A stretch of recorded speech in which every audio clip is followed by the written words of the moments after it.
So, good morning or good night, depending on where you are in the world, and welcome to another interview of the Shield Dude on a Couch. I'm your host, Hector, and today I'm joined by two members from the band Shadowcloak, and they're a band that plays, if you like, that heavy, like think of Pelican meets Mastodon, that style, and they're from, I think, North Carolina, correct?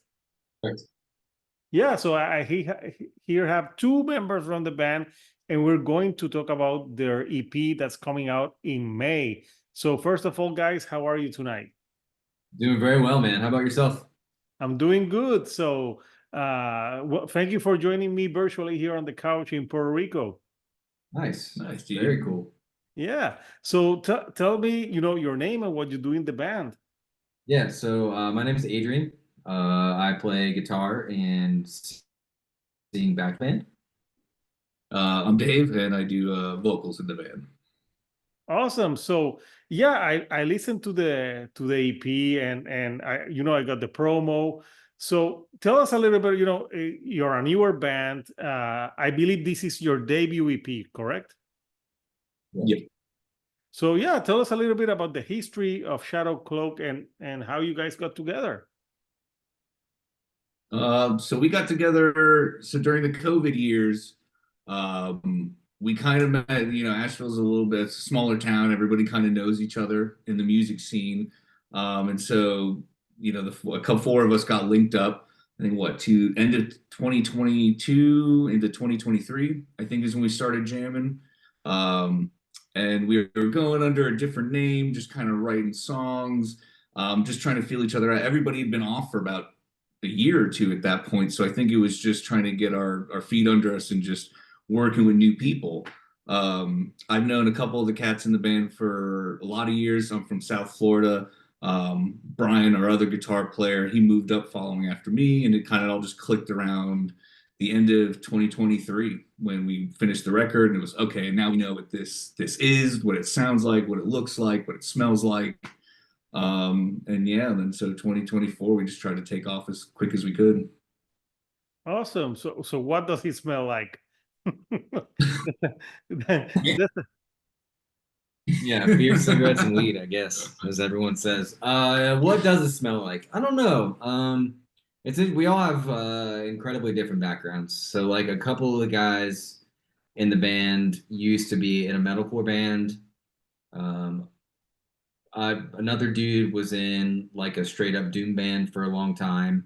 And my background is basically like psych rock, space rock kind of stuff.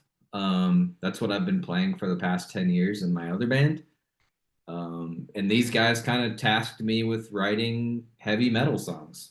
So whatever you're listening to is my weirdo version of heavy metal that these guys have all kind of influenced and shaped and made a fun thing. Yeah, we made it a awesome. big thing to just everybody gets out of their comfort zone. So Adrian's pushing, okay, I want more clean vocals. I've never done clean vocals in my life. I've been in doom bands, grind bands, death metal bands, metalcore bands, and nobody ever challenged me. So we challenged him to write some chuggy riffs. He pushed us to, all right, we're gonna get a little spacey in here. Yeah. Okay. So Adrian, do you write most of the bulk of the music? Yeah, I mean it's definitely a collaborative effort. I'll sit in my home studio and I'll structure and write a bulk of what I present to the band, and then over the course of multiple practices, we kind of shape what the outcome is. But typically, the guys will have like a pretty rough skeleton, and then we'll just kind of work our way through it. Okay, so when you guys wanted to pick a name, how did you go about Shadow Cloak? It's interesting. So originally we were named Burned, and it didn't really work for any of us. You stuck in imagery, and it felt stale after a bit, and it just wasn't clicking. It didn't seem to click for whatever reason. I don't really know how we ended up on it. I think it was kind of just like a communal, it was a conversation between the five of us, four of us, five of us. Um, what sounds cool, what gives the imagery that we want to put off. And I I don't remember who came up with Shadow Cloak, honestly. It just kind of worked. I think a lot of it was there's one song that we have, and one of the lyrics is under the shadow cloak. And I think when we were kicking back ideas, I remember looking at Adrian and go, nobody has that name, right? And he was like, what do you mean? And so that became all right, everybody started thinking about it and just kind of sat with it for about a week. And it was like, no, that's the way to go. Everyone felt good about it. And there's a lot of things to sit and argue about when you're in a band. And honestly, names are not things that I really want to care too much about. I would just rather move forward with the music and do the best we can. Yeah. So the EP, you have 5 songs to it. Tell us a little bit about the creation of the sounds of the songs per se. I listened to it, and I listened to it a few times because it's an EP. It's 5 songs. I think it's like 20 something minutes. So you have the songs "Dark Days," "Night After Night," "Leave Me My Name," "Everything Is Gone," and "Discomfort Disorder." So those are the 5 tracks for the EP. I think my personal favorite was "Leave Me My Name," and I believe I heard some backing females vocals on that one. If I'm correct. No female vocals, but I can sing in a pretty high range. Okay, well, I'm like, it sounded high pitch in a way. So "Leave Me My Name." What's that song about? Because I like the name of that song per se, and I don't have the lyrics with me, so I couldn't understand each lyric. So, but it sounded like an interesting track. Like "Leave Me," like whatever happens, at least leave me my name. So, tell me a little bit about the background about that song. So Leave Me My Name so the whole record is about loss, loss of self, loss of love, loss of home. And I don't typically write fantasy. I write from personal experience, or I'll pull out stories. I think something that me and Adrian really clicked on was being storytellers. He said he liked to wrote songs, he wrote stories. I said, dude, that's how I write. So that particular one, it's about a time in my life before I moved here to Asheville. I was just around people who were just taking everything from me, whether it was my time, my money, my self-respect, like all these sort of things. And I just felt like I needed everything to go away. Just take whatever you want, just leave me my name. Because I think at the end of the day, that's all you really have. And where that comes from, that particular line, it comes from a play called The Crucible. John Proctor says it. And basically, at the end of the play, he's just, I don't care what you think of me. I don't care what you have. Take it all. Just leave me my name, because that's all that I have. And so that was the song for me. It was just that moment in time where I didn't care what happened next. I just wanted to be me again. And so I think that's pretty much sums up the whole record. Okay, so what is when you guys are writing the lyrics, what's the process that you do when you're writing the material? I think at least for lyrics, basically, so Adrian will come up with the skeleton. He'll send it over to the guys, and then we'll kind of test it out. I kind of work like he does, where send me the bones and I'll start writing to it, or I'll already have poems already kind of planned out, or I'll have melodies in my head, or like just a phrase that I really like. I'll listen to it over and over and over again until something hits. And then when something hits, I kind of start working on it. I'll bring it to Adrian. We'll kind of tweak it a little bit. I think because the background I come from, doing like metalcore and death metal and grindcore, my style of writing is more like rapid, fast paced, boom, boom, boom. And he was like, man, you got to slow down. Like, you got to take a breath. Let's think about what we're doing here. So like even tonight, before we hopped on this, it was, all right, man, let's pull up the new song, and we're kind of going over lyrics and not changing it, just making it tell the story essentially. Like how are we going? And it's been great to be able to bounce ideas off of somebody. Yeah, no, sounds legit. I was watching like a reel today of Rick Rubin saying that sometimes the best lyrics are where you don't overthink them. Uh, Yeah. like sometimes the best songs come out of like maybe words that rhyme, and maybe you're thinking that it's like, oh no, do not overthink the lyrics. So that seems like, is that, do you, what do you think about that? Like not overthinking, and maybe something flows better. I overthink everything as far as Yeah. lyrics. I think any musician inherently has this ability, not even an ability, just an inherent built-in process where you just overthink everything all of the time.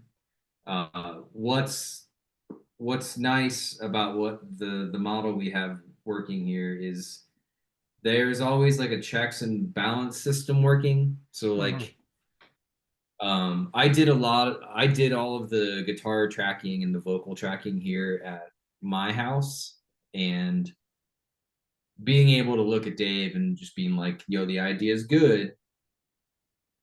Let's simplify that. Let's try to rhyme a word here, or let's just pull out a bulk of those words because you're going too quickly. Ruben's onto something there. Obviously, he's a multimillionaire and has produced an incredible amount of records. Good for that guy. So yeah, no, I'm with him. I'm with him on that one. Vocals are a tough one. I come from an instrumental background. I write predominantly instrumental songs, which has been fun with me and Dave because I always hear like a melody, but in my head I hear instruments. So being able to work with Dave and like transforming that melody, that instrumental melody I hear, into vocals has been a lot of fun. Yeah, no, I'm sure. Obviously, he's played in ton like different type of bands, so he has to, slow down because obviously hardcore is super fast. So, Dave, do you find it easier to like sing that hardcore fast pace than this more like sludgier, like psychedelic type of metal? I think it's more every band I've ever been has always been a weird challenge. Because I try not to do the same thing. So if I go before, I'm like, I did that. So every band I've ever been in has been a little different. And I don't think I think it's good to have a writing partner. And a lot of the other bands I always connected with the main songwriter. And I think it's hard when you don't. I think that's what happened in my previous band, where like it never clicked in a certain way where I'd be like, hey man, what do you think about this? And it was, do whatever you want. All right, man. Well, okay, I'll do whatever I want. And that's how that record came out. And it came out great. It came out exactly how I wanted it to be, but I didn't feel fulfilled in the way of like, no, I got my Ozzy and my Randy Rhoads sort of combo going, of like Joe Perry and Steven Tyler, like kind of thing. yeah, he's gonna push me to be better. He's not gonna settle for when I just like phone it in. And that's what I need, and that's what I like, because it makes, if you're playing a video game with somebody and you never play anybody else, you're only gonna be as good as that person. Yep. Yeah, that's a good analogy. So yeah, no, it's good because you guys like both write and like bounce ideas of each other. Like so I'm guessing it's kind of like a marriage, right? Yeah, actually. So my wife and his girlfriend both call us boyfriends. Yeah. You're the work husband. Yeah. Give him my jacket. If I'm cold, he's giving me his jacket, kind of thing. Well, it's a bromance, how they call it. Basically, It's hard, man. It's hard when you're writing music and you want to branch out as like a guy who just did guttural vocals, right? It's hard to branch out and find somebody who's going to take a chance on you and go, hey man, I think I can do cleans, and I think I can write melodies. What do you think? I mean, guys have shot me down for like, nah, man, we're going to go in a different direction. He's the one guy who's like, okay, I'll make you better, or I'm going to write you some stuff, and let's see what you can do. Show up. And I showed up, and that's kind of how it's been, of like a push and a pull. Hey man, I'll help you where I can, or I'll show you the way. And we'll show him a little bit. We threw a blast beat in the song. I never thought that would ever happen, but we pushed him over the edge. It happened. Yeah, but I don't know why people are so afraid of clean vocals. Like there's nothing wrong with singing, or like you can sing and still be hard music. To me, like one of my favorite vocalists, I like Howard Jones, who was in Killswitch Engage, because he can do both the cleans and the hard ones. And Jesse Leach, the same thing. I love his other side project, Times of Grace. I think it's when he does the clean vocals with the emotion, it's there. And DCP, I found that you have a good mixture of the clean and the more harder stuff, but the emotion. So and I think it pulls through in the song. So so out of the 5 songs for you guys, like which song do you think of DCP was the most challenging for you guys to work on? I would personally say one that didn't make the EP. It will surface again at some point. It was titled Black Balsam. I wrote it on a camping trip with my brother and his wife. We struggled with that song a lot, and it didn't feel right. It didn't come out right. But I guess of the songs that are on there, I don't know. I would say maybe Night After Night. Night After Night was challenging because I think that was the first one that it clicked, where everything was like, okay, this is what it sounds like. This is the vibe. Like, I think we thought we'd hit something there. I think the vocal part that we had in there, where it says pushing rising tides, and we're kind of holding it out. That was a drunken recording session where me and him late night, like, dude, we got to come up with something. We got to come up with. And I just kind of blurted it out, and I hummed it for him, and he was like, all right, that's it. We're doing it right now. We're doing it right now. And that's still the hardest part to do live. Yeah, it is hard. You got to hold it out for a little longer, and you got to have that big boy voice. Yeah, but it came out of like a drunken night. So not overthinking did that part. So I want to show the artwork of the EP, which is pretty cool. So yeah, this is a pretty cool artwork. So tell me a little bit about who did this artwork and what you're trying to convey with this artwork. Yeah, so our buddy Josh, he runs a booking agency here in town, a promotion company, really. It's called Grasping Air. He really took us under his wing. He just has such a really enthusiastic approach to local music here in town. Mm-hmm. And he does all of his show flyers as well. And we always thought he had a really cool aesthetic. And when we were recording and mixing, like, I was just sending a couple things his way to like just get his opinion, and he really fell in love with it.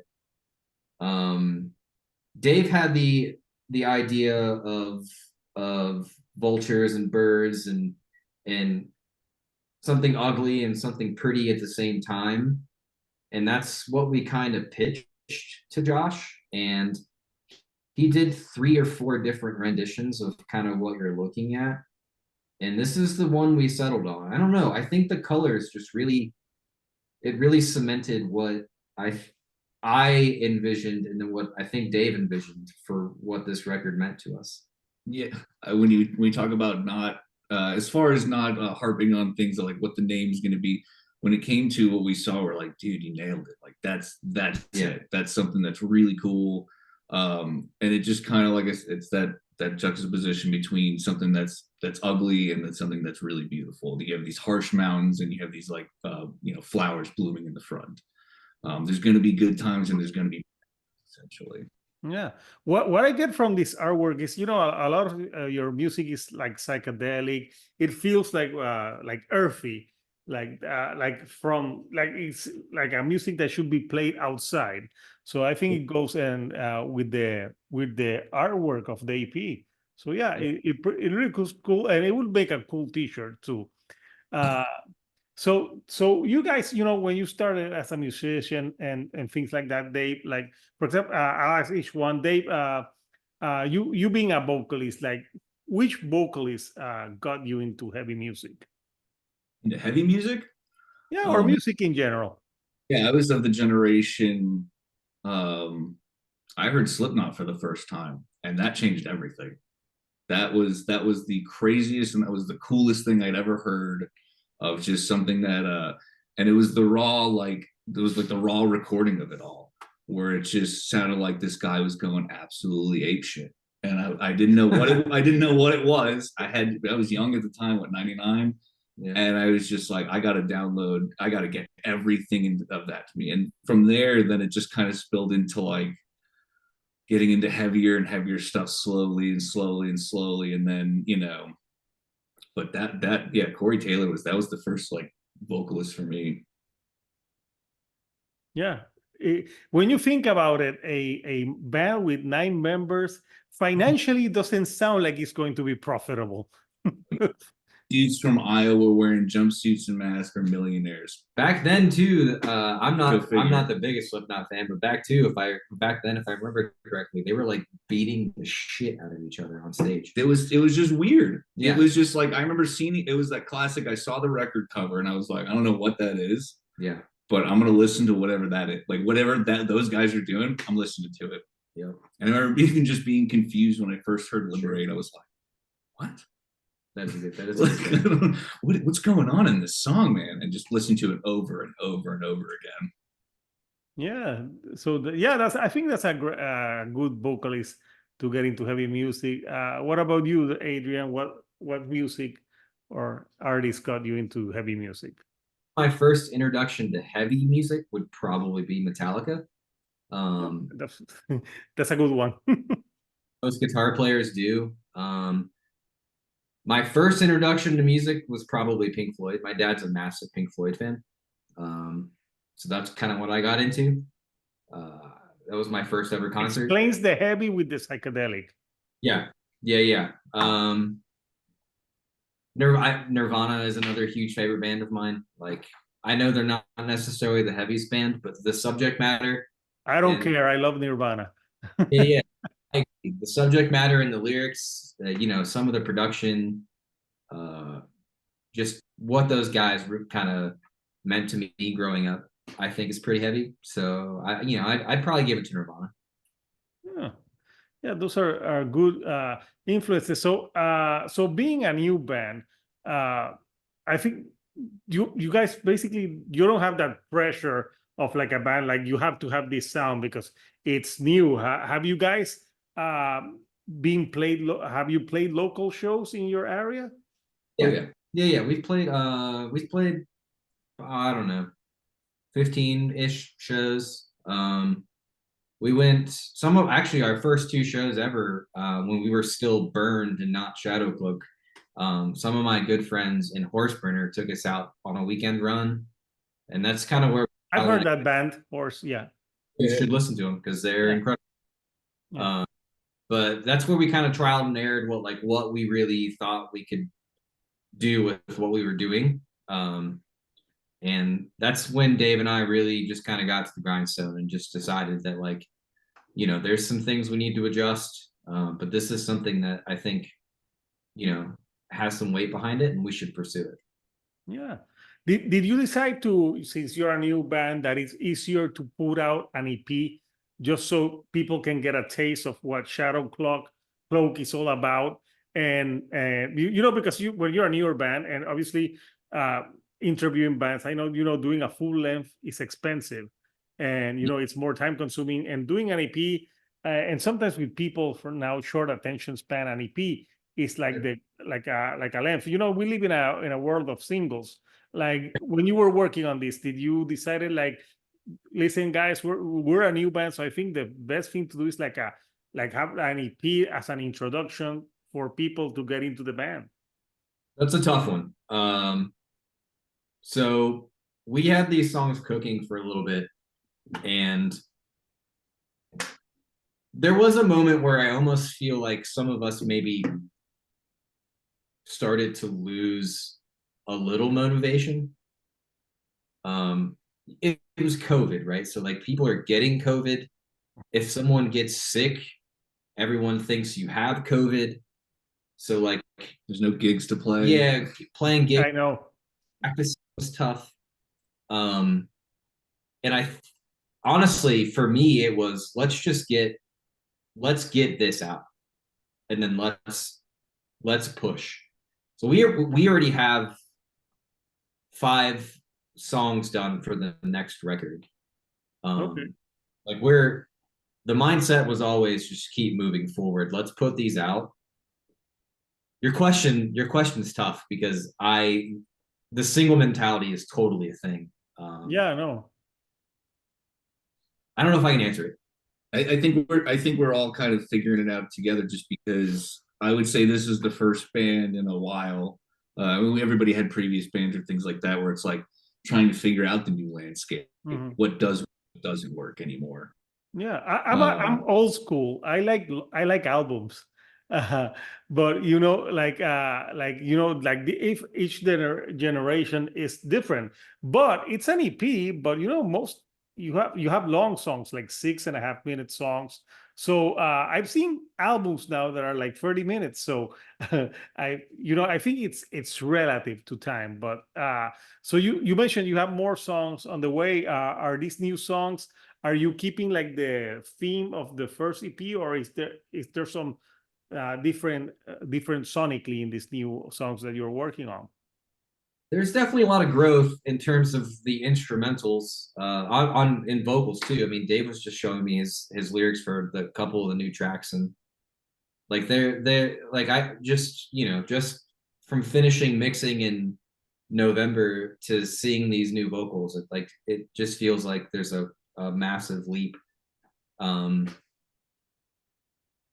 think there's a lot more electronic element, not electronic. There's a lot more synth.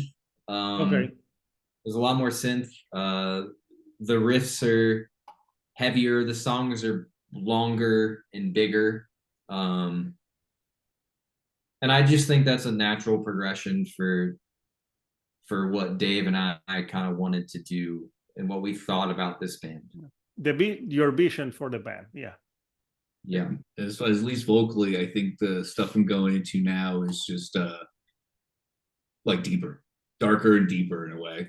Just if it's gonna have to try to pull some things out, that pull some experiences out and stories, as we were saying, that like maybe I've never told anybody before, maybe they've never been recorded. So I'm trying to really think about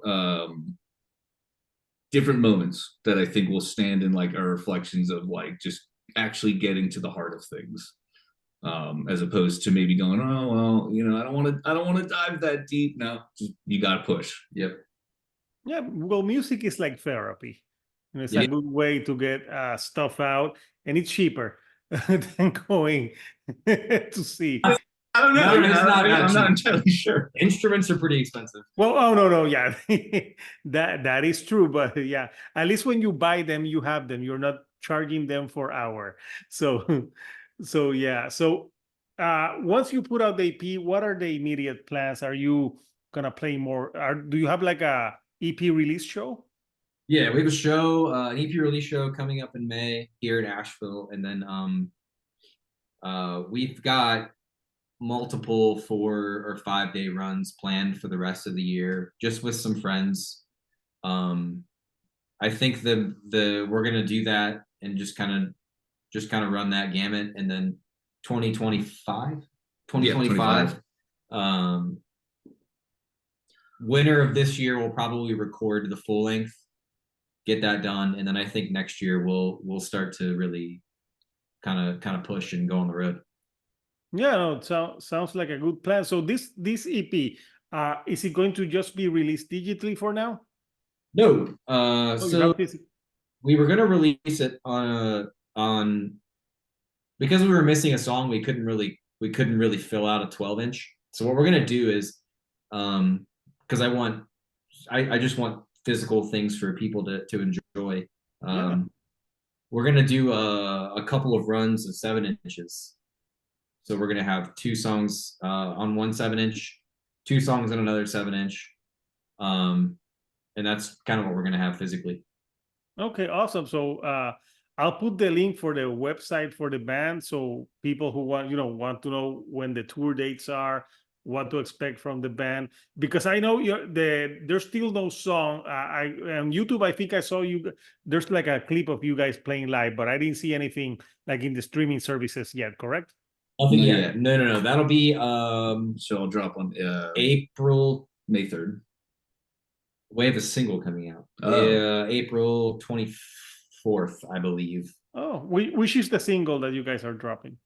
I believe it is Everything is gone. Everything Yeah, is gone. Everything's going. Yeah, that's a great track as well. Yeah. So yeah, guys, it's been great chatting with you guys about Shadowcloak. I love talking to newer bands and talking how the bands form and inspirations for the music and everything. So before we go, what would you say for people who don't who the fans you already have and people who don't know don't know the band on what to expect and like to get into the band? I would recommend this band to people who like the bands. If you like Pelican, Mastodon, Baroness, like these type of bands that, especially the Baroness have gotten a lot of like more psychedelic and more like clean singing in the last one. So, yeah. So what would you say to the people? So you can say to what do I you would to the fans? all those bands are bands that I adore. We all adore. Pelican is a massive influence of mine. I've loved those guys since they started. I oddly enough, in the band group text, just shared a photo that I took of seeing Mastodon in 2004. Wow. Yeah. That's back. I saw them in 2005 Wow. Yeah. on the Ozfest. And then I saw them opening for, I think, Metallica or Oh, oh yeah, they opened for Metallica in Puerto Rico. Yeah. But I saw them in 2005 when they played Ozfest, and it was very metal because the guitar player cut his fingers on a song, and they had you could see the bloods playing, and well, it's metal as fuck, but he had to cut the set short. Yeah, that sounds pretty much like the guitarist in that band. One of the guitarists in that band, at least. Yeah, Pelican, Cult of Luna, Mastodon, all huge influences of ours. And I would say, if you're into it, keep your eyes on the socials, and we'll have more music for you. We'll be on the road for sure. That's the goal. And yeah. Check out the record. Hope you relate to it. Yeah. So people, Shadowcloak out, I think May the 3rd. So I'll post the link for the band social, so people who want to get into the band, follow them and get more info. So I want to thank you again, guys, for taking some time of your night to chat with me here on the couch. I had fun, and hopefully you had fun as well. So people, until next time, this is Hector, the Shield Dude on a couch, and I'll see you all right here on the couch. Thank you and goodbye.